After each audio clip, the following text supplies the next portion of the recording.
नमस्कार, मैं अशोक कुमार पांडे और स्वागत है आपका द क्रेडिबल न्यूज पर। आरएसएस के नेता लगातार पाकिस्तान के साथ बातचीत जारी रखने की वकालत कर रहे हैं।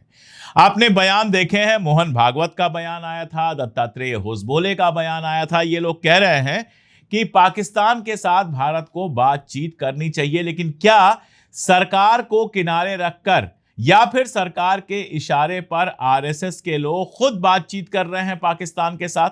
आखिर पाकिस्तान के साथ बातचीत हो क्या रही है? ये सारे सवाल तब चर्चा में आए जब अंग्रेजी की एक न्यूज वेबसाइट ने 25 जून को और 27 जून को हिंदुस्तान टाइम्स ने अलग अलग रिपोर्ट्स में यह बताया कि ब्रिटेन का जो थिंक टैंक है international institute for strategic studies IISS, उसका एक कार्यक्रम था जिस कार्यक्रम में भारत और पाकिस्तान दोनों से लोग पहुंचे हुए थे।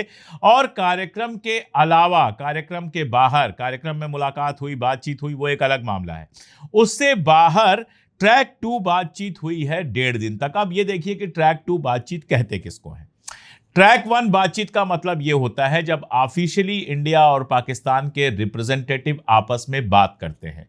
यानी मान लीजिए कि भारत के विदेश मंत्री और पाकिस्तान के विदेश मंत्री की बातचीत हो।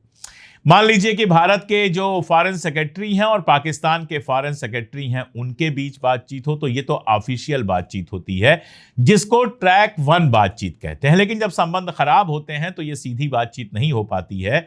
तो इस सीधी बातचीत का माहौल बनाने के लिए जो अनऑफिशियल लोग होते हैं वो आपस में बात करते हैं, जिसको ट्रैक 2 बातचीत कहा जाता है। पाकिस्तान के साथ बहुत बार ट्रैक 1, ट्रैक 2 की बातचीत हुई। अब कहा यह जा रहा है कि भारत का जो प्रतिनिधिमंडल था, भारत की तरफ से जो लोग थे उसमें राम माधव थे। देखिए, राम माधव बहुत इंपॉर्टेंट आदमी है और राम माधव आरएसएस के बेहद करीब हैं।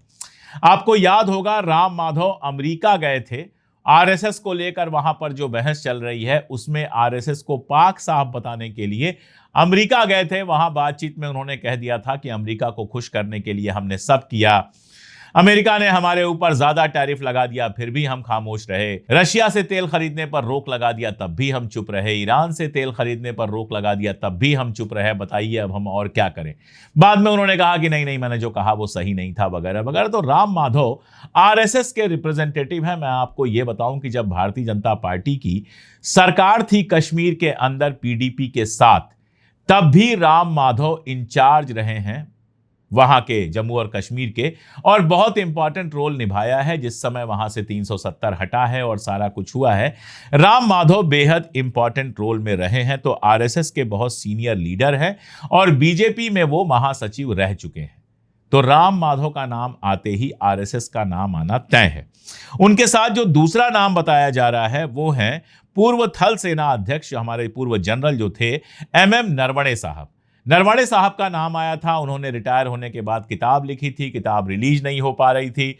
राहुल गांधी ने उस किताब की एक कॉपी लेकर सवाल उठाया था और बहुत कुछ था उनके किताब में। चाइना पर अटैक को लेकर, चाइना वाली जो गलवान वाला मामला हुआ था उसको लेकर बहुत सारी चीजें थी जो सरकार नहीं चाहती थी बाहर जाए, तो उनकी किताब कभी छप के बाहर नहीं आई। राहुल गांधी और बाकी लोगों ने तो उनके लिए आवाज उठाई, लेकिन वो खुद खामोश हो गए। वो यहां पर थे और एक पूर्व राजनयिक थे रुचि घनश्याम। ये 3 लोग वहां पर शामिल थे भारत की तरफ से। ऐसा मैं नहीं कह रहा हूं, ऐसा कह रहा है वायान 25 जून को और हिंदुस्तान टाइम्स कह रहा है 27 जून को।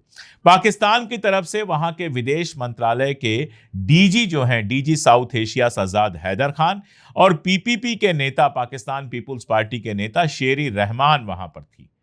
तो शेरी रहमान साहिबा थी और सज्जाद हैदर साहब थे। और कहा जा रहा है कि ये जो गुप्त बातचीत हुई है इसमें आतंकवाद पे बात हुआ है, जल विवाद पे बात हुई है और दोनों देशों के बीच तनाव कम हो, इस पर बातचीत हुई है। देखिए, ऑपरेशन सिंदूर के बाद भारत और पाकिस्तान के रिश्ते खराब होने ही थे, लेकिन एक बड़ी बात यह है कि अमेरिका के प्रेशर में ऑपरेशन सिंदूर खत्म हुआ, ऐसा पाकिस्तान का कहना है और ट्रंप का दावा करना है। और उसके बाद पाकिस्तान के रिश्ते अमेरिका के साथ बहुत अच्छे हुए। ईरान वाला जो समझौता है उसमें कतर के साथ मीडिएट कर रहा है पाकिस्तान। जो मेमोरेंडम ऑफ अंडरस्टैंडिंग साइन हुआ है उसको कहा जा रहा है इस्लामाबाद डिक्लेरेशन। और यही वजह है कि अफगानिस्तान पर वो लगातार अटैक कर रहा है। जिसको वो आज़ाद कश्मीर कहता है, हम उसको पाकिस्तान एडमिनिस्टर्ड या पाकिस्तान ऑक्युपाइड कश्मीर कहते हैं। वहां लगातार लोगों का दमन चल रहा है, 13-14 लोगों को मारे जाने की बात है और भी बहुत सारी खबरें हैं, लेकिन कोई इंटरनेशनल प्रेशर उसके ऊपर नहीं है। ना अमेरिका कुछ कह रहा है, ना मानवाधिकार संस्थाएं कुछ कह रही हैं जो ह्यूमन राइट्स की होती हैं, ना ही यूरोप कुछ कह रहा है, और सबसे बड़ी बात कि हिंदुस्तान भी खामोश बैठा है। आप देख रहे हैं कि चाइना के बाद अब पाकिस्तान का नाम भी भारत सरकार की तरफ से, खास तौर पे मोदी जी के मुंह से, आपको बहुत कम सुनाई देता है। बीच बीच में चुनाव के टाइम में आता है पीओके कब्जा कर लेंगे, ये कर लेंगे, लेकिन सीधे पाकिस्तान का नाम नहीं लिया जा रहा है। तो एक सवाल उठता है कि क्या पाकिस्तान और भारत के बीच में जो ये बातचीत कथित तौर पर हुई है, ये अमेरिका के प्रेशर में हुई है? ये एक इंपॉर्टेंट सवाल है। हालांकि राम माधव कह रहे हैं कि नहीं, ये गलत है, ये ट्रैक 2 डायलॉग नहीं था, IISS का हर साल का साउथ एशिया डायलॉग था। इसमें भारत, श्रीलंका, अमेरिका, ब्रिटेन, अफगानिस्तान और पाकिस्तान से विद्वान आए थे। मुझे सिर्फ एक सेशन में बोलने के लिए बुलाया गया था, मैंने बोल दिया और फिर मैं वहां से चला आया, मेरी किसी से मुलाकात नहीं हुई। घुमा फिराकर पेश किया जा रहा है। लेकिन देखिए, अगर धुआं उठा है तो कहीं ना कहीं आग तो होगी। अगर दो इंपॉर्टेंट न्यूज सोर्सेज ने यह कवर किया है तो कहीं ना कहीं से उनके पास खबर तो आई होगी। पाकिस्तान ने इस पर कोई बयान नहीं दिया है, पाकिस्तान का कोई बयान नहीं आया है। और भारत सरकार की तरफ से जो फॉरेन सेक्रेटरी हमारे हैं विक्रम मिस्री साहब, उनका कहना है कि कोई ट्रैक 2 डायलॉग नहीं हुआ है। ऐसी बहुत सी घटनाएं दुनिया भर में होती हैं, लेकिन जो लोग जाते हैं वो निजी हैसियत से जाते हैं और इस तरह की बातें की गई। अब राम माधव क्या निजी हैसियत से गए थे? राम माधव अगर कहीं जाएंगे तो क्या उनको आरएसएस का रिप्रेजेंटेटिव नहीं समझा जाएगा? और पाकिस्तान की तरफ से जिनको कहा जा रहा है वो तो डीजी साउथ एशिया है, यानी एक पद पर बैठे हुए हैं, एक सरकारी पद पर बैठे हुए हैं और बेहद इंपॉर्टेंट पद पर बैठे हुए हैं।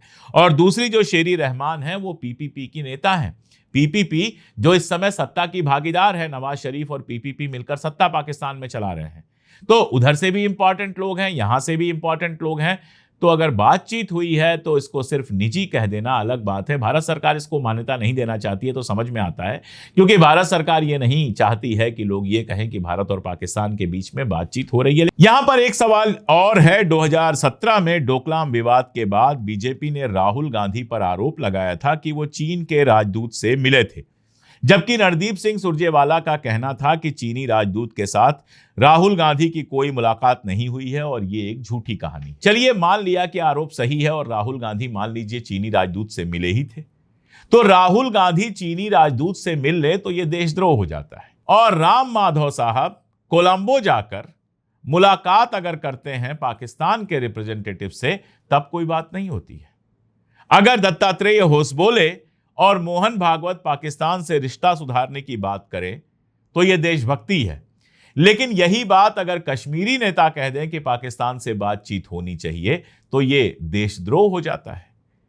वही बात आरएसएस करे तो वो देशभक्ति है, वही बात दूसरे करें तो यह देशद्रोह हो जाता है। ये कौन सा खेल है, ये कौन सी राजनीति है? अगर चीनी राजदूत से मिल भर लेने से राहुल गांधी देशद्रोही हो गए हैं तो सवाल यह भी उठता है कि उसी डोकलाम की हकीकत जिस किताब में थी उस किताब को बाहर नहीं लाने वाली सरकार कैसे देशभक्त हो गई? सवाल यह भी उठता है कि पाकिस्तान के डीजी साउथ एशिया से मुलाकात करने के बाद ये लोग जो गए थे ये कहां से देशभक्त हो गए? सवाल यह भी उठता है कि दत्तात्रेय होसबोले और मोहन भागवत पाकिस्तान से रिश्ते सुधारने के लिए जो कह रहे हैं उसके पीछे क्या है?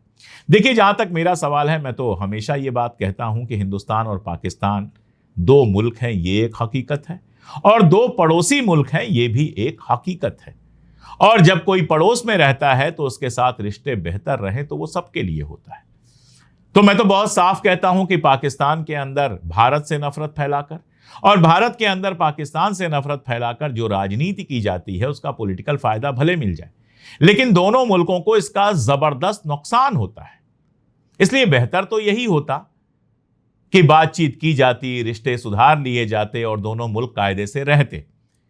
लेकिन जब आप पूरी राजनीति पाकिस्तान और मुसलमान के नफरत पर बनाएंगे, जब हर इलेक्शन में पीओके कब्जा कर लेंगे का दावा करेंगे, तो फिर आप चाह के भी पाकिस्तान से रिश्ता सुधार नहीं पाएंगे। आप देखिए, नरेंद्र मोदी प्रधानमंत्री बनते हैं, नवाज शरीफ के बर्थडे में जाते हैं बिना बुलाए, उनकी मां के लिए शाल लेके जाते हैं और यही कहा जाता है कि रिश्ता सुधारा जाएगा। लेकिन फिर क्या होता है, फिर रिश्ते ऐसे हो जाते हैं कि बातचीत तक बंद हो जाती है। फिर रिश्ते ऐसे हो जाते हैं कि 2-3 बार अटैक काउंटर अटैक का मामला हो गया। पुलवामा के बाद अटैक काउंटर अटैक हुआ, पहलगाम के बाद अटैक काउंटर अटैक हुआ। तो मुझे लगता है कि ये मुमकिन है कि मोदी सरकार अमेरिका के दबाव में या किसी और वजह से पाकिस्तान से रिश्ते बनाना चाहती हो, जिसके चलते ये ट्रैक 2 का डायलॉग हुआ हो, लेकिन इसको स्वीकार ना करना चाहती हो, इसको एक्सेप्ट ना करना चाहती हो कि कहीं उसका जो वोट बैंक है वो नाराज ना हो जाए। जब आप निगेटिव राजनीति लगातार करते हैं तो ये होता है। आपको क्या लगता है, कमेंट में जरूर बताइएगा। आज के लिए इतना ही, बहुत शुक्रिया।